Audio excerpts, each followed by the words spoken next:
Hello, everybody. Welcome. I'm really excited to have you at our webinar. This is going to be wonderful. And we're doing this in conjunction with this week is what we're calling Career Week. It's a commonly asked question. Will there be opportunities to make a living as a health coach?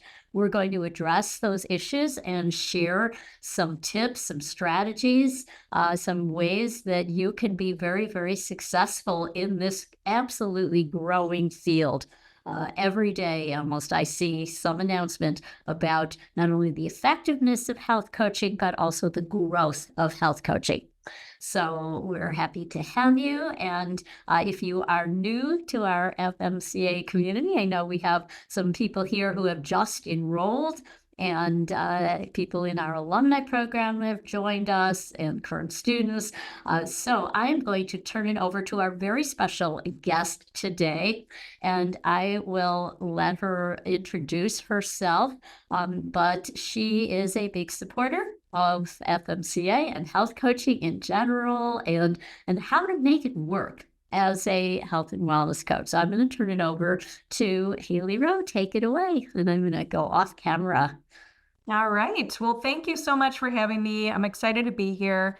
And I'd love to hear in the chat a little bit more about where you guys are in your journey. So feel free to share just kind of, are you already certified and you've been trying to grow your business for the last X amount of time, or you're thinking about getting certified, but the concept of running your own business is a little daunting to you. I'd just love to know. And we'll get into our talk today, and I'll introduce myself in just a second. But I definitely want to highlight that I do believe in health coaching. I've hired my own coaches. Even in college, I did nutrition coaching and personal training for staff and faculty, but I was always I majored in entrepreneurship, and then I started working in business development and marketing for wellness startups, which kind of combined my passion for business and wellness. And I always kind of liked being on that side a little bit more. But what we're going to be talking about today is the health coaching career blueprint and how you can go from getting your certification to actually making an income as a wellness professional. So for today's talk, I have some action steps for you that we're going to be going through. And if you guys want to have your own copy of the action steps, if you go to HaileyRowe.com/FMCA, it'll just open to a Google Doc that has a summary of what we're going to go through and the action steps you can take. So before we get into the talk, I'll share a little bit just quickly about my story because many of you, I'm sure, might be able to relate. So back when I was in high school, actually, I was an old soul and I started selling fitness DVDs of all things, and knew that I liked sales. I liked, wellness, but I didn't really know what I wanted to do with my life, of course. And I ended up getting my bachelor's degree in entrepreneurship, and then, kind of coaching on the side. And I got some life coaching certifications. I got one in habit change and human behavior. And then in 2017, I told myself, you know what? I'm not ready yet. This was after I graduated college. I'm not ready to have my own business. I need more certifications. I need to learn more. I need to grow more before I could do my own thing. And the truth is, no one's ever ready. You just have to kind of dive in. And in the beginning, so back when I started coaching full-time back in 2017, I would spend so much time on content creation because I thought all I had to do was just post more, and that's how I'm going to get clients. And I would spend like 13 hours a week sometimes creating content. And I know that because I time myself. I use a little timer app. And I also was hoping clients would find me instead of taking the initiative. So I just didn't have a strategy or an approach.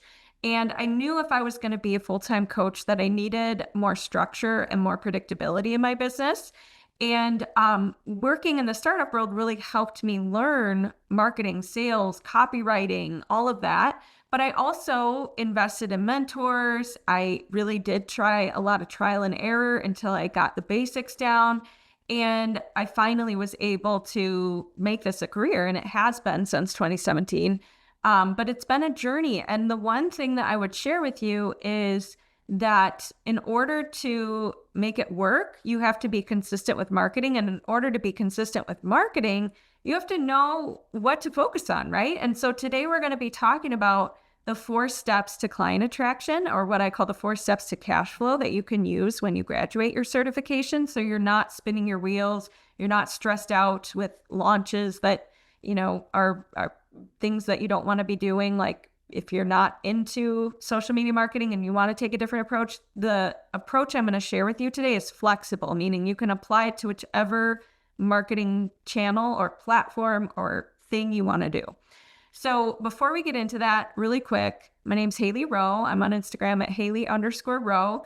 And I work with functional health coaches, wellness professionals who want to be able to book clients, have more time back, meaning they don't want to just guess what they're supposed to do for marketing, but they want a plan in place. And they want to make an impact helping clients and doing what they love, because I think that's the real reason why many of you get into this. And then you realize, oh my gosh, I also have to become an entrepreneur.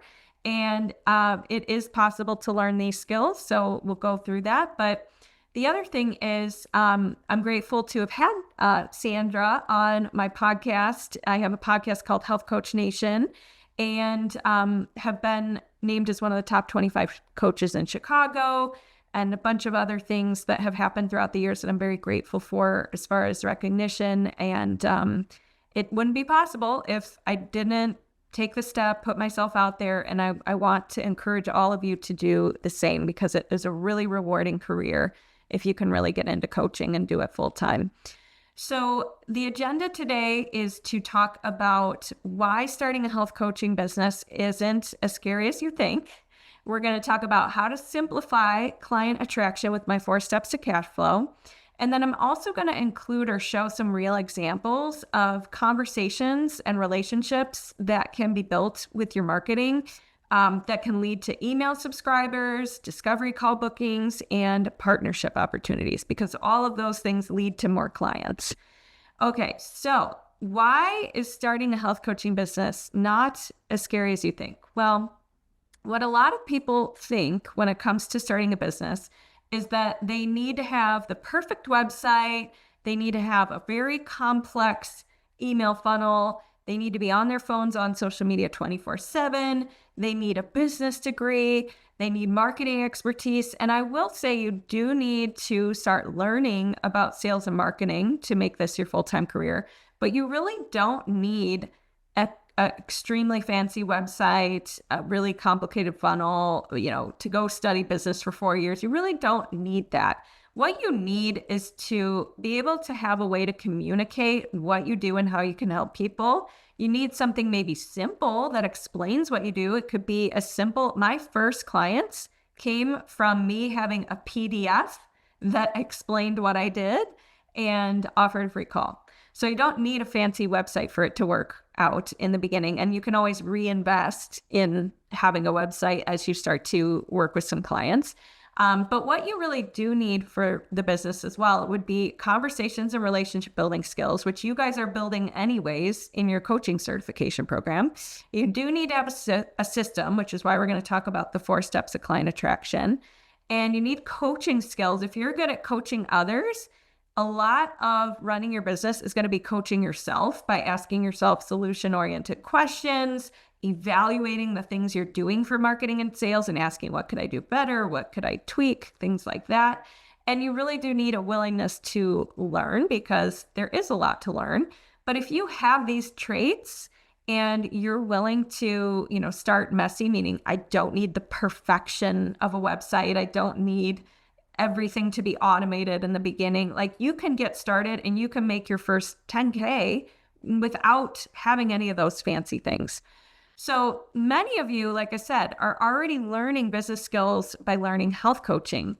You're learning deep listening. You're learning how to ask quality questions. You're creating protocols for your clients, and you're helping them achieve transformation. And in business, marketing is a lot of listening to what people want to hear from you, what kind of challenges they have, what kind of goals they have, and making content or making offers that help with those types of things.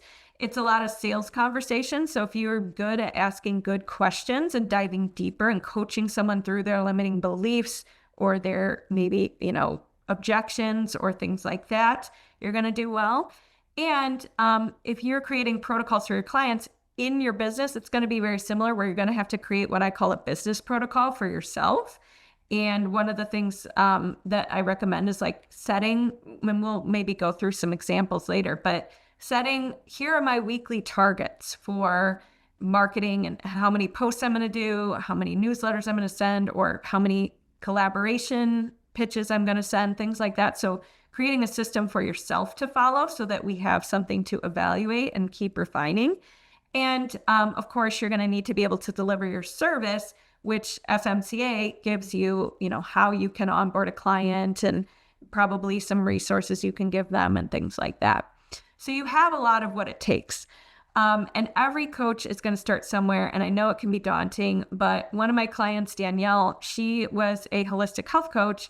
And before we started working together, she had not a lot of experience, meaning she'd worked with a couple sporadic clients here and there, and was underselling, like undercharging. And she, through our work together, was able to transition to having a 3-month package or program that was high ticket. And she booked several clients with that. She also started to lead workshops as one of her favorite ways to market, because we found out what ways did she want to stick with for a sustainable marketing plan. And she was able to lead workshops for Google, for Expedia, for companies, as well as do some online virtual Zoom challenges and workshops. So it can be possible.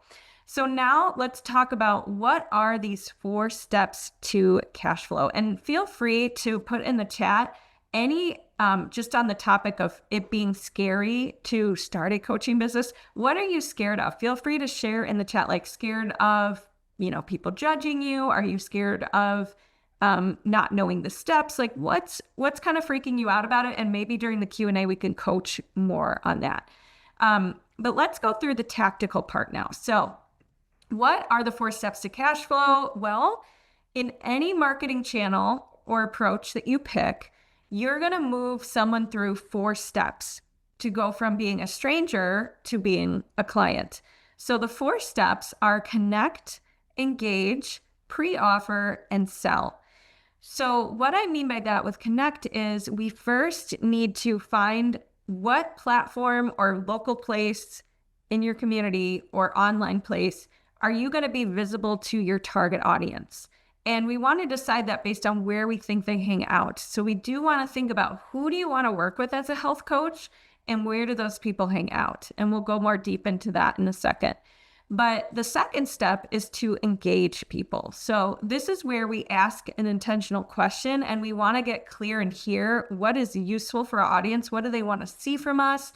What do they want? If they have a certain tangible pain point or goal they want help with. And once we know that information, we can then move to the third stage, which is a pre-offer. And a pre-offer is something where you give free value up front to then be able to invite to your sales phase, right? So you give, a lead magnet, which could be something where someone gives their email in exchange for like a free guide or something like that, or you give a free training like I'm doing right now. You could do this for your audience, and that can be your pre-offer. And then from there, you say, if you want to go deeper on this, or, if you want support with the implementation of all this, then you lead to your sales phase, which is, do you want to connect for a discovery call? Or if you have a sales page, it could be that. But for many of you doing like maybe a 6-month or a 3-month type of health coaching package or program, you'd probably have a call with somebody first, see if they're fit. And that's what we call the sales phase. So again, you could do these 4 steps on Instagram. You could do them on LinkedIn. You could do them locally, like by doing local workshops and local partnerships. So there's not a one size fits all, but at the end of the day, for someone who doesn't know you to become a client, they have to move through these 4 steps. So let's start with the connecting phase in more detail and talk about how can you actually start to implement or start connecting with your target audience. So the first step, of course, is to decide who do you want to work with? Like, do you want to work with people who struggle with their weight? Do you want to work with people who have an autoimmune condition? Do you want to work with lawyers because they're stressed and that is a target audience you're passionate about? Whatever it is, you want to decide that. And if you are stuck on that, I do help with that, or we can coach on it in the Q&A. But once you know that, we have to decide, okay, where will we connect with these people? And I think a lot of people jump to, I need to be on all the platforms at all the same time, or they see a shiny object, like they see an ad on social media, like that they need to do Facebook ads right now. And instead, what I want to encourage you to do is ask yourself, when you've had practice clients or when you have gotten clients in the past, if any, or even if you've gotten people to ask, like even if your friends and family have asked you, hey, how do you stay so fit? Or how do you, whatever they've asked you, we want to pick up on what have people been interested in and what has worked in the past. Because if you tell me, hey, I got all my practice clients from doing a Facebook post or from word of mouth in my family and friends, well, many of you will say, oh, well, we can't scale that. We can't do anything with that. It just was a fluke. But I will argue that if you mostly have been word of mouth, you could start a referral program and you can connect with more people by saying, hey, I have a new referral program. When you refer someone for a free call and they sign up for a service, you'll be able to get XYZ incentive, a bonus, a commission, free sessions with you. I don't know, but it could be a referral program. So that could be your first way of connecting with more people. But the point is, ask yourself, what has worked in the past? Where can you be consistent? Meaning, if you hate social media, maybe we start with local marketing. Or if you hate Instagram, but you like LinkedIn because it's a lower maintenance platform, maybe we start there, right? So what can you see yourself being consistent with? What are your strengths, right? If you love writing or you love being on video, we should take that into account. So some of my clients, we pick a podcast strategy where they're being on a lot of podcasts to get out there because they love talking to people and that's their strength. So those are things to consider. And just to give you kind of examples of where you could find your ideal clients if you're feeling stuck hearing these prompts and you're not coming up with anything. One option would be local. So example, you guys are all health coaches.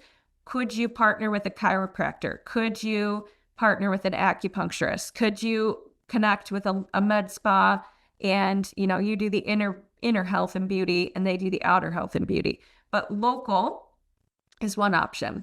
Online directories and social media is another option. So there's tons of directories out there. I actually have a list. If you guys go to HaileyRowe.com/resource list, I have a list of like directories where coaches can list themselves, where people go to search for a coach, things like that. There's podcasts you could be on. There's conferences locally or online that you could speak at. Same thing with events.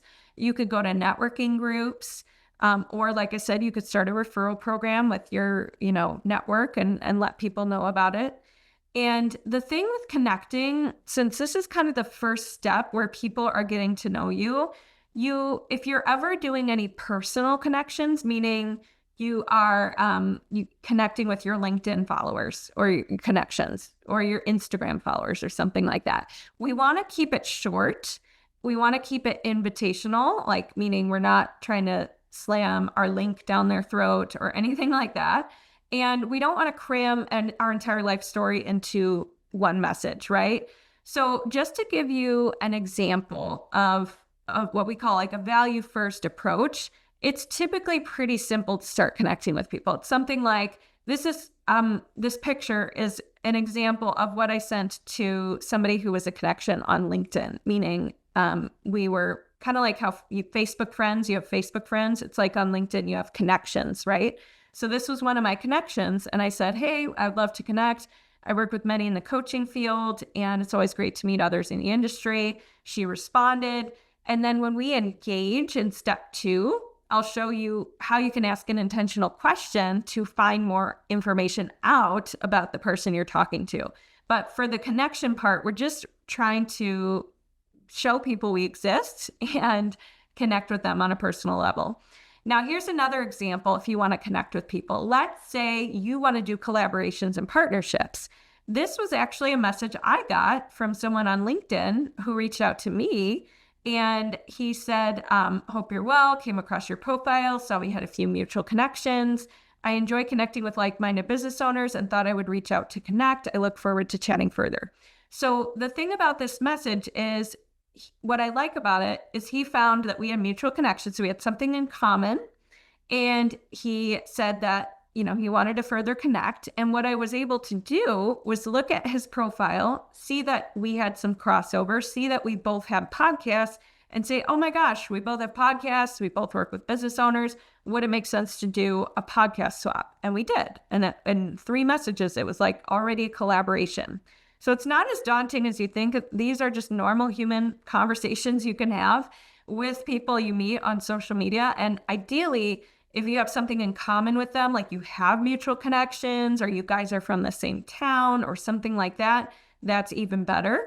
And the step 2 that we have to move to after you connect with your target audience is we have to engage with them further, because nobody is going to just want to work with you after one touch point with you, usually, unless they already know what they're looking for. They Googled you, they found you, and they're ready to go. Most of the time, they'll need to engage with you first. So how do we do that? Well, not only with our posts and nurturing and maybe sending emails to our email lists and things like that, but we also have to be social on social media. So step 2, engaging with your audience, is all about being curious about how you can be useful to someone. And we do that with an intentional question. So this is all about service. This is all about finding out, do they have a goal or a struggle or something they'd want me to post about or something they may want a freebie about that allows me to invite them into my world, but also gives them value and builds trust.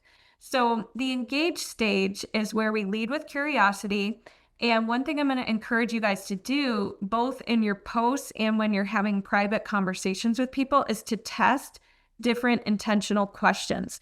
So what I mean by that is it's a question that allows you to gain insight about their frustrations, goals, challenges, or what they'd find useful. And we don't want to make the question so deep that a stranger wouldn't want to share it with you. So in other words, we don't want to ask, what's your biggest food insecurity? Or are you looking to drop 20 pounds? Nothing like that. We want it to be something more inviting to get somebody to respond to you who doesn't know you that well. So here's an example of a message that one of my clients was sharing with her new Instagram followers. So anytime she had an Instagram follower or people in her network that were already connected, she would say, hey, great to connect. I'd love to hear more about you. I'm a health coach. When it comes to topics like, and then her areas of expertise were, perimenopause, and strength training and, a couple other things. Do you have any questions or challenges in these areas? I hope to make my posts as useful as possible, right? So we're trying to find out, what does this person want or need or is curious about getting help with? And when they respond to you, you can either make content that will appease what they're looking for and share that with them. You can invite them to your email freebie or a free talk you're giving or something like that if it's related to what they're sharing. But the point is to further the relationship and be able to give value of some kind. Now, the other option with an intentional question could be as simple as, tell me more about yourself and what are you up to these days? It could be something as simple as that, to learn more about what they care about, what they're focused on, things like that. And then with the collaboration, as I mentioned before, I had that person who reached out and said we have mutual connections and I'd love to connect. I looked at his profile, said maybe we could explore podcasting together. And so my intentional question was more so, would you be open to exploring collaboration? Would you be open to exploring a podcast swap? And he said yes. So the approach can either be direct to client or direct to collab partners. And if you're reaching out to potential collab partners, you want to ask, would you be open to collaborating or something along those lines? And why you want to collaborate with them. I noticed we both have an overlapping audience, or we share the same mission, but deliver it in different ways, or whatever that might be. So the thing that a lot of people think is, well, I don't want to, there's like this fear of visibility. I don't want to be a burden. I don't want to annoy people.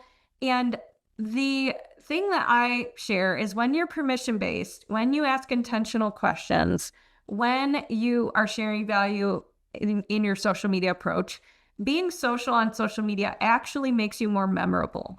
And I know this is kind of silly, but I took a screenshot of this. Somebody was happy that I shared a freebie with them and had gotten in touch with them. So they said, I'm so touched with you, messaged me. Thank you so much. Because I think I shared this because I think a lot of people think the opposite. And the truth is there might be somebody looking for what you do. And if they don't know you exist, they're just going to keep looking, keep struggling to find someone, things like that. So step 3 of turning our, strangers into clients is we want to offer a pre-offer. So this is where we found out what it is that they struggle with or what they want. And now we can maybe offer a freebie of some kind to help them start solving the problem or achieving their goal. And the reason why I like pre-offers, and honestly, you could swap this word out with a lead magnet, freebie, whatever you want to call it, but it's a permission-based way to take a person who doesn't know you to suddenly knowing you, trusting you, liking your work, getting value from your work. So one of the things that you can think about when it comes to what makes a good pre-offer or freebie is you want it to be a slice of the cake being your program, your system, your solutions that you provide clients. You don't want it to be the whole entire cake, right? So example, this training I'm giving to you today is 4 steps to client attraction. It's not going through your whole content plan, your whole niche, your whole offer creation, mindset blocks. Like we're focused just on here's something you can do for marketing, but my whole program focuses on all those things I just mentioned, right? But I don't give that in my pre-offer because that would be way too overwhelming, way too many steps, and not as focused. So you want your freebie to give a tangible, quick win or solve a quick problem if you can, or get them started on the journey to something aligned with their goals or pain point. So I'm going to show you an example of some titles that you could consider for a freebie or a free class, or a free guide you make or something like that, where you could use it as your freebie or pre-offer. So the first one is like, let's say you were a fertility coach or you specialized in helping people with getting pregnant. So your freebie could be something like 3 ways to boost fertility naturally without IVF. So notice how the title here is boost fertility naturally. Why? Because that's what your people probably want. And they probably want some ways to jumpstart that opportunity without IVF first. I'm not positive about that, but I would assume that if you were in that niche, that's probably something they're struggling with, right? So that could be an example. Another one could be, let's say you help people with pain, chronic pain, back pain, neck pain. So your freebie might be the desk tension tamer, 3 solutions for back and neck pain relief. Or let's say you're an overeating coach or you help people with binge eating or feeling like they are out of control around food. Maybe your freebie would be the 5-minute trick to stop nighttime overeating. And notice how these are not, how to stop overeating forever. It's kind of like a step they can take. The 5-minute trick they could use tonight at dinner to stop nighttime overeating. And maybe it's a breathing exercise that gets them settled down, or maybe it's a journal prompts that help them plan for their meal and not overeat, or whatever it might be. But the point here is it's something bite-sized. They could probably digest it and do the freebie within like 30 minutes or less. It's not a 200-page ebook, and it's focused on a micro win or a micro problem. So how do you deliver a pre-offer or a freebie? Well, you could, for those of you who are not tech savvy, don't have an email lead magnet set up, don't have an email list, it's okay. You can still get started with a pre-offer, and it could be as simple as offering a free call that has some kind of theme. So just like I showed you these titles, you could offer, hey, I have a free 20-minute stop nighttime overeating session that I'm offering. Would you be interested in that? Something like that. So it could be a free call. It could be a live Zoom session, like a training you're giving or workshop you're giving. It could be, if you have any products associated with your business, it could be a sample of that, like a small piece of it, or a sample of your program, but you'd want to still focus it on a key goal or outcome. It could be a guide or a worksheet or a checklist that helps somebody achieve a certain thing.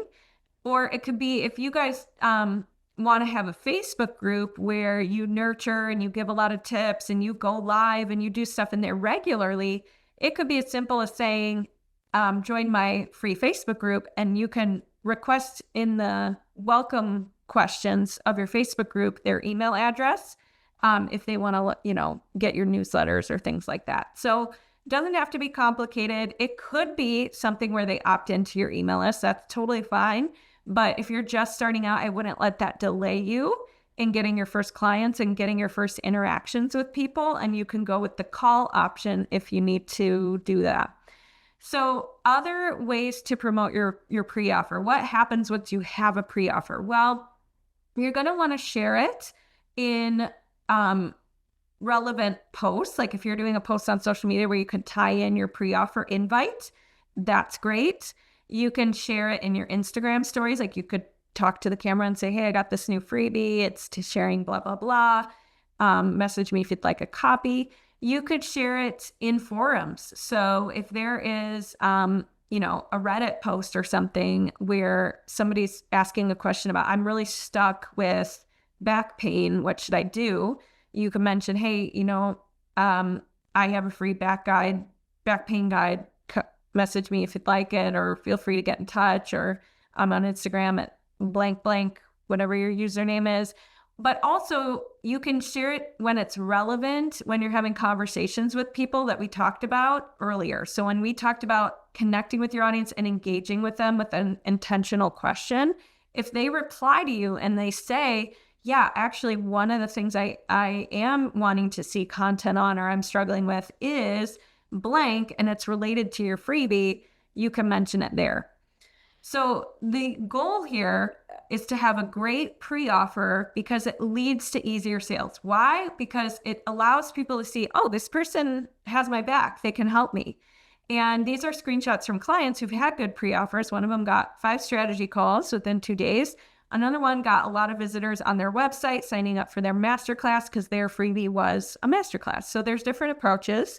And another one of my clients just did the group thing we talked about, Facebook group. And that was where she was sending everyone and gathering emails as they joined, and got 60 people in her Facebook group.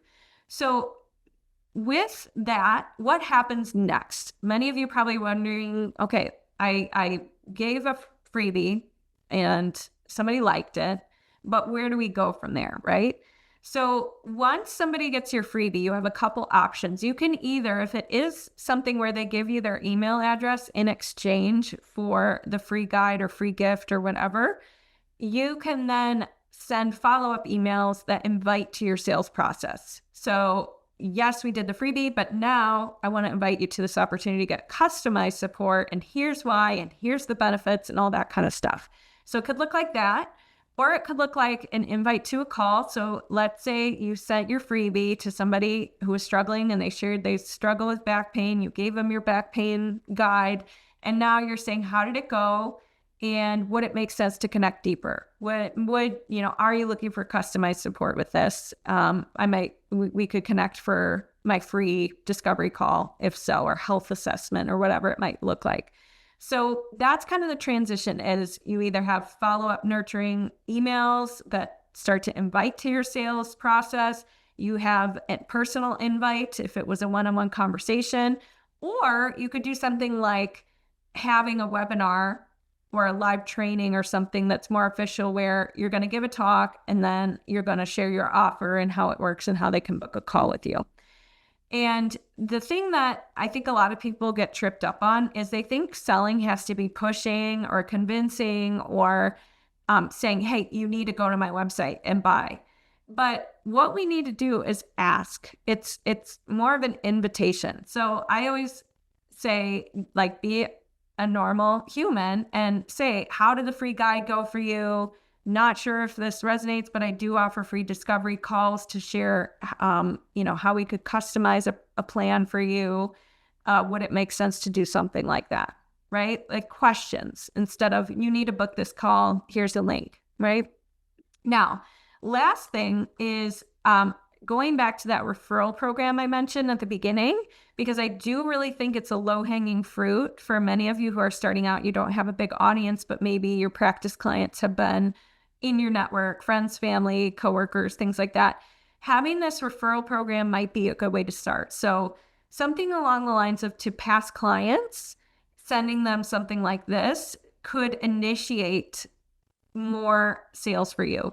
So the message is, hi name, hope all is well. Not sure if this resonates, but I'm looking to connect with more powerhouse women like yourself who want to, whatever the goals you help with are.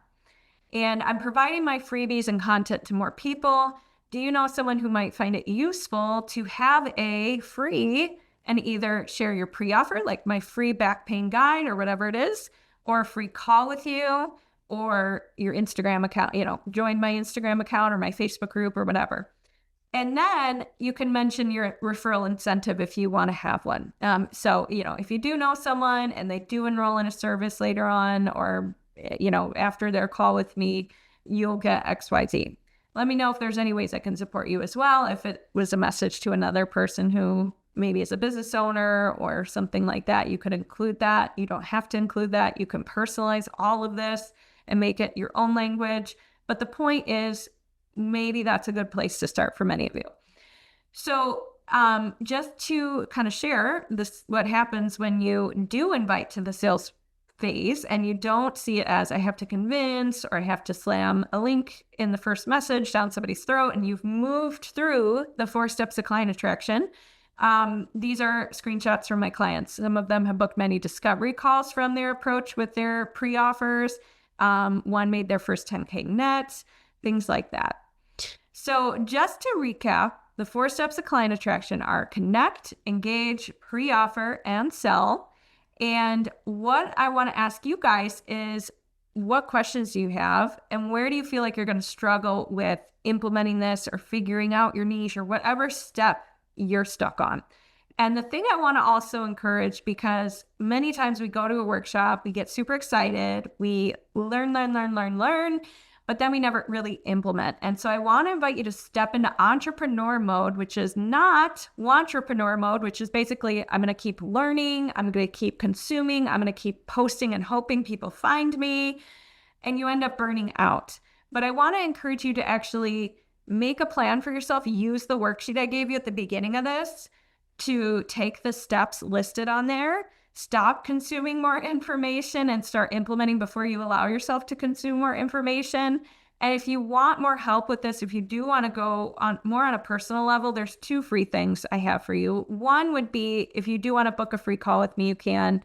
And if you book within 7 days, you'll get a bonus little checklist. It's a Get Clients checklist. And you can do that at HaileyRowe.com. But also, if you just wanted to dive deeper on the concept of pre-offers and how to make a pre-offer and how do you get it out there and what ways do you promote it, more kind of on the steps 2 and 3 of the client attraction thing we talked about today, you can go deeper on that. If you want to get my freebie, it's my From Crickets to Clients class and series, and it's going to take you through how to make your freebie and use it to convert more sales. So that's available at HaileyRowe.com/live event. And now I want to open it to questions, because this is meant to be kind of like an opportunity for you to see, what would it be like being a health coach? How do I get more clients? How do I face my fears that maybe you have that are stopping you? Things like that. Thank you. That was so good, Hailey. And we do have a few questions, and I know we will have more that come in. But the first one you can see in the Q&A, and that is from Ilana about a platform that you would communicate the most on. So then she has a follow-up, in other words, finding people more open to DMs on Instagram. Yeah, great Yeah, question. versus LinkedIn versus TikTok versus Yeah. Face. Yeah, what do you Great find there? question. Okay. So each social media platform kind of has different benefits and things you can do on it. And the one that I find is the most universal and best for messaging personally and like actually networking and building relationships is LinkedIn, because people expect it's a networking platform. Like people are on there to connect and build relationships and message with people. So using that with my clients, we usually use it for collaboration messages. Like if you want to be on podcasts, there's a way to reach out to podcast hosts on there. If you want to reach out to your potential clients and learn more about what kind of content do they want to see on your LinkedIn page, there's, a way you could do that. So I like that one for messaging specifically. It's not to say that Instagram works really well to send your followers a welcome message when they follow you. And it works really well to promote your freebies in your posts and say, like, if you want my freebie, comment this word or message me and start conversations that way, or through your stories, kind of inviting people to connect with you through your stories. So all of them can work for DMs and messaging, but LinkedIn, I like to prioritize for that. Instagram is kind of more educational and nurturing people. TikTok is great for getting in front of new audiences, because TikTok, if you make videos on there, it pushes it out to more new people naturally compared to other platforms, meaning it'll, for whatever reason, it helps you get more non-followers seeing you compared to like Instagram. It's a little harder to do that. You can still do it. It's just easier on TikTok. So that's what I would suggest. And Facebook, for the private messages, it doesn't work as well for that. It works more for engaging in groups. Like you could be a guest in a live stream in a Facebook group that your audience is in, or you can comment on posts in Facebook groups and provide value on those and be visible through that and have kind of like a public profile if people clicked on your profile. So, but that's kind of how I'd rank them, as LinkedIn most likely first. Sounds good. And then from Kathleen, is your pre-offer the same as the freebie that you're sending to a new follower? Yep, I use those words interchangeably. I call it a pre-offer because it's kind of like the free step before your paid offer. But a freebie is just something that gives a quick win or value up front and delivers it either through an email opt-in form where they give you their email and you send it to them, or you can do freebies in other ways, but that's how I typically recommend doing it. Okay, and then Sandra wants to know any examples on leveraging YouTube, and is that an effective channel? YouTube is a search engine kind of like Google. So the cool thing about YouTube is if you get really good at naming your videos, like what your audience would be searching. So for example, how to get rid of gout when, without medication or something like that, you have a better chance in YouTube at coming up and people organically discovering you. And the cool thing about that too is that those people are actually searching for what you do, and they're going to be warmer leads because they were actually looking, they typed in YouTube that they were looking for that. So YouTube's more of what I call a long-term strategy, meaning you have to be consistent with it. You have to do videos regularly. You have to name them cleverly and with what your audience might be searching. But it's a great platform for being able to kind of be discovered naturally by your target audience. All right. And let's see, Chantal, what platform do you use to keep track of leads, appointments, follow-ups, etc.? Oh, yeah. So this is a very good question. I use Kartra for my email list, but to keep track of leads and discovery calls, two things. So I use calendly.com, which allows people to book a call with me. And honestly, this may not sound the most sophisticated, but we track all the calls booked in a spreadsheet, and I'm able to see, like, keep track in there of when they booked and where we left off and all the things. So Calendly keeps track of my appointments. The spreadsheet keeps track of like warm leads. As far as follow-ups go, like with social media conversations and all of that, I typically will use Trello. I created a little Trello board for myself, and it's free. They have a paid version, but you most likely can just use the free version. And I created a board that has like different columns. It's like a project management tool, and you can say like, need to follow up with these people. These people said no. Like you can kind of have different columns where you organize your leads. But the thing I will also just share that's kind of a hack is once you message people, their history with you is in your message inbox. And sometimes periodically, instead of driving myself crazy with like, oh, I got to track every single person I've ever talked to on social media, I do keep track of like people who are more interested, people who wanted me to follow up with them or something. But every once in a while, I'll just go through my old inbox and kind of scroll through and just do some follow-ups. And that can be a nice way to just, if you don't want to track every single human being ever, that's an option.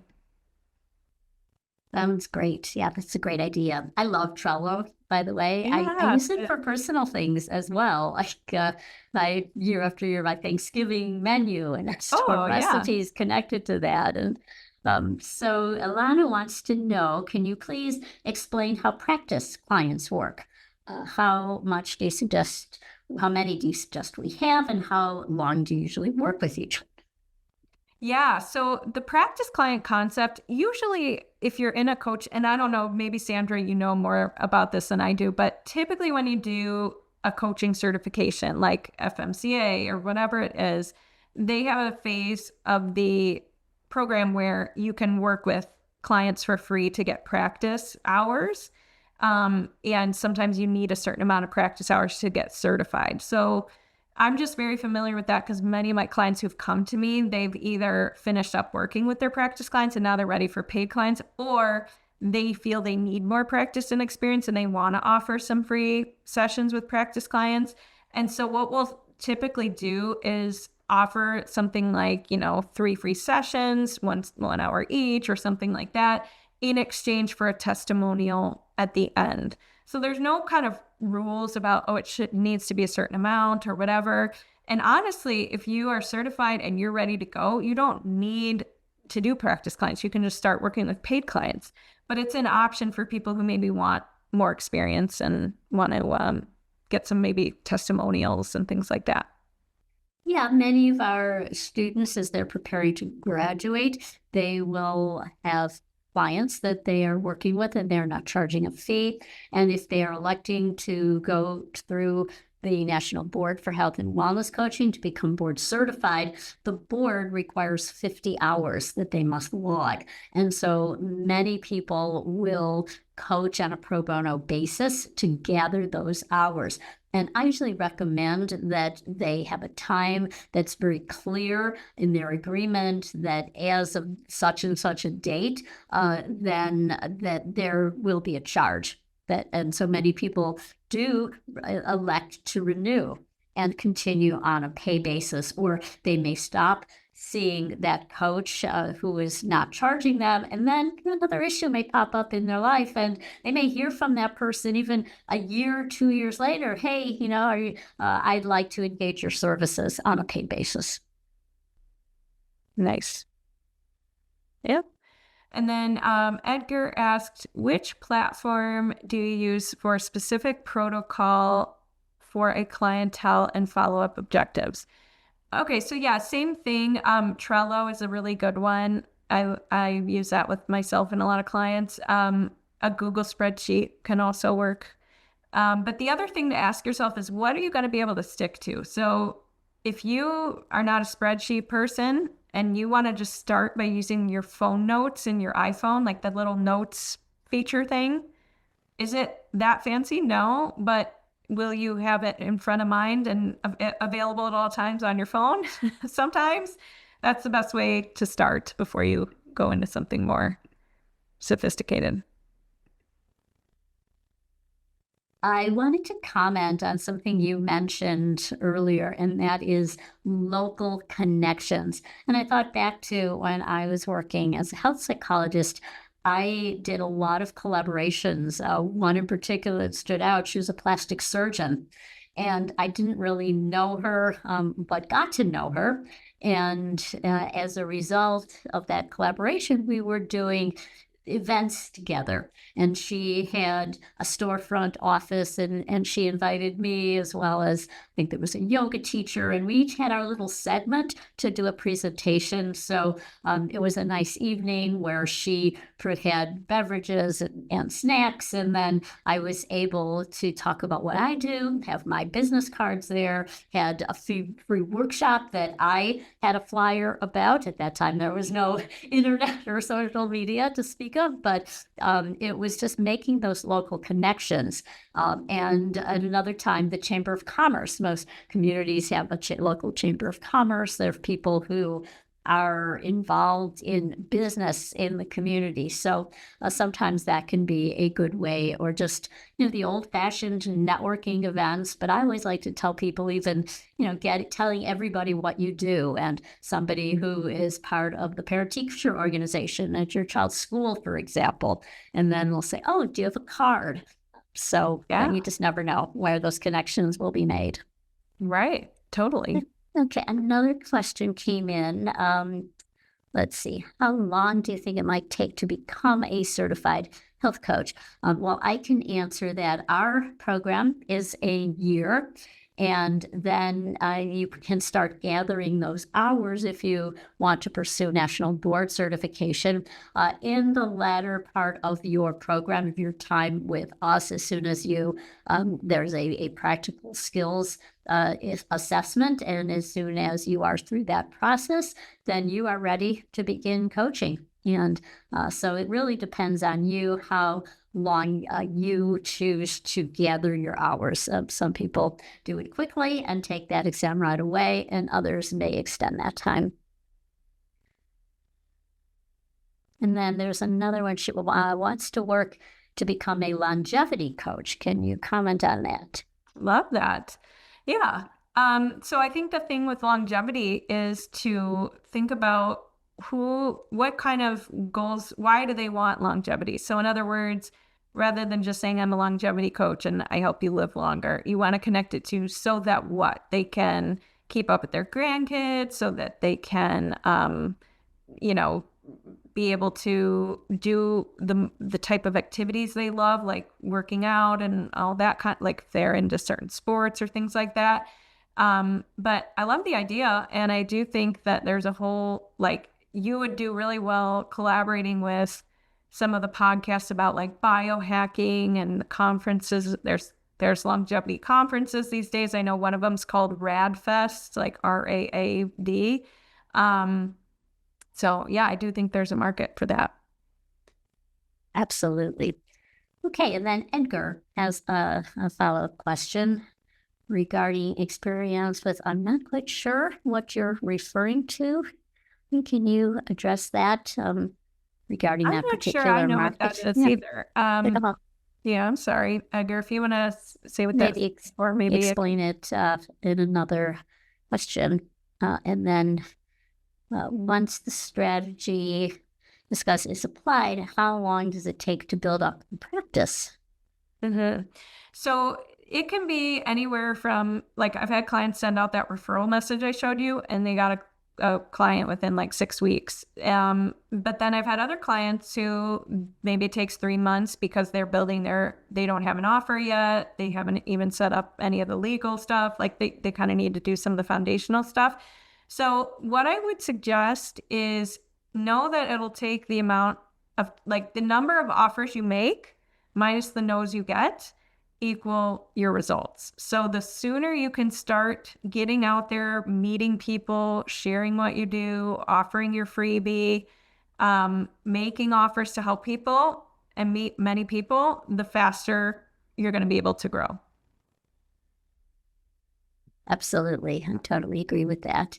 Okay. HIPAA requirements. How do you address that as an independent coach? Okay. Well, Mary, first, if you are working as a health coach, and you are not working under a license. In other words, you are not a licensed medical doctor, licensed clinical psychologist. You are not legally bound by HIPAA because you, as someone who is not a licensed provider, you do not hold anybody's medical record. So you don't have to have people fill out forms for HIPAA because you are not a licensed provider. But you do follow safeguards regarding confidentiality, and you have a client agreement.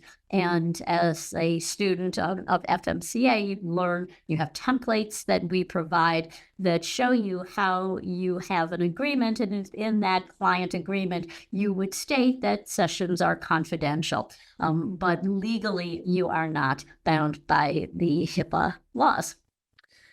And then Edgar, that is referring to the Latin American market. Oh, okay. Yeah.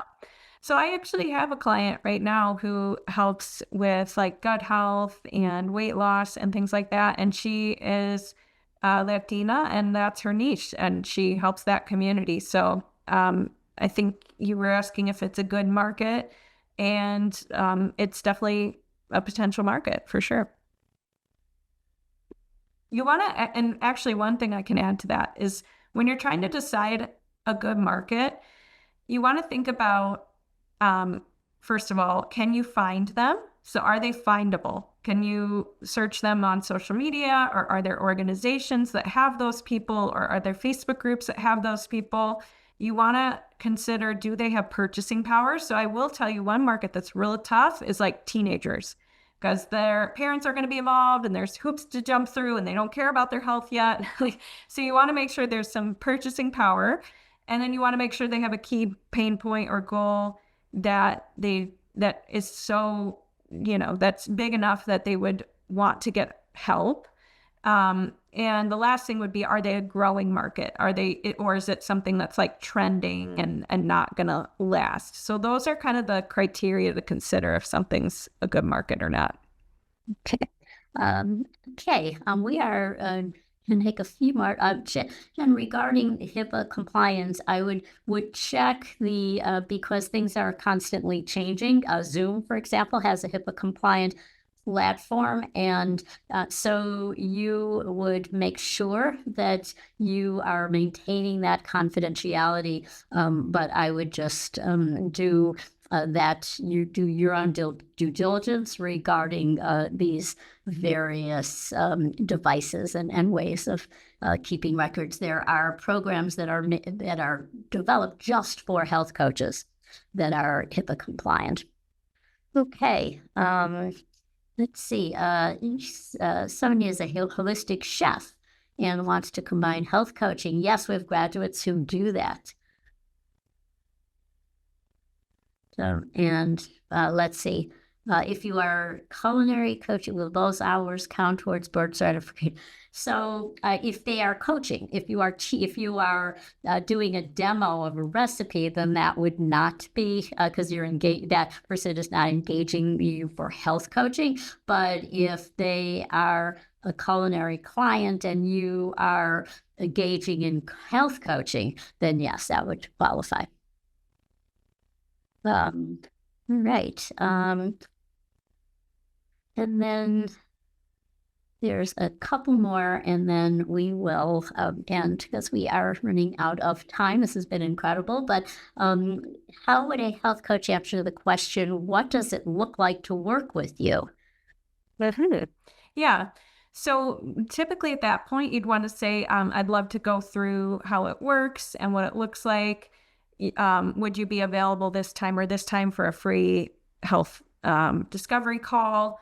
On this call, we'll talk about your goals, your challenges, and see if it's a fit to work together. And then you actually have a call with them where you set the stage for the call and you share, like, we're going to go through some questions. We're going to talk about my process, et cetera, et cetera. And then you would listen and go through, see if they're a fit for what you offer, and then share your offer. And the way that I like to share your offer is to start with either like a framework or a system or phases that your health coaching is centered around, like kind of like a backbone, so they can grasp what is health coaching, and then go more into the benefits and the features, meaning it's this many sessions, it's this kind of support in between sessions, that kind of stuff. But what I see a lot of health coaches do is they just say, oh, it's this many sessions and this much money, and that's all they say, instead of connecting like what is health coaching, what is the benefits of health coaching, what's a framework that you could take someone through that allows them to really see that their dream outcomes are possible and achievable. So just be sure to include some kind of process or framework aside from just the features. Absolutely. And then last question, if your target market is geriatrics, dementia counseling, what would you say is the best method to reach that market? Yeah. So for that, I definitely would say partnership and collabs. So thinking about who works with those types of patients, what are brands that cater to that type of group? And when I say brands, I mean there could be recipe books for those people. There could be certain supplement brands. There could be doctors that work with that type of group. There could be many different things, but I would make a list of that. And then I would start to reach out to those kinds of people and talk about, why it'd be beneficial to collaborate and how you help their audience. Absolutely. We just talked about that in my office hours. And we have one graduate who is doing really well with that type of audience. And she goes around to her local senior centers, assisted living communities. Those people are very, very interested in her work, and she's gotten a lot of clients that way. Nice. Well, I can't thank you enough. This has been awesome. We have learned so much, and thank you for being with us and all of the wisdom that you shared. And I hope that people are feeling confident now that those scary questions that they talked about or that's in their minds, that they can focus there first, starting on with the idea that it is possible to have a successful business, to have a successful career as a health and wellness coach. So thank you again. Thank you, everybody, for being here. Thank you. Thanks for having me. We will send you a copy of this if you've registered for the presentation, you will get that. So thank you so much. Thank you again, Hailey. Thank you. Bye-bye. Bye now.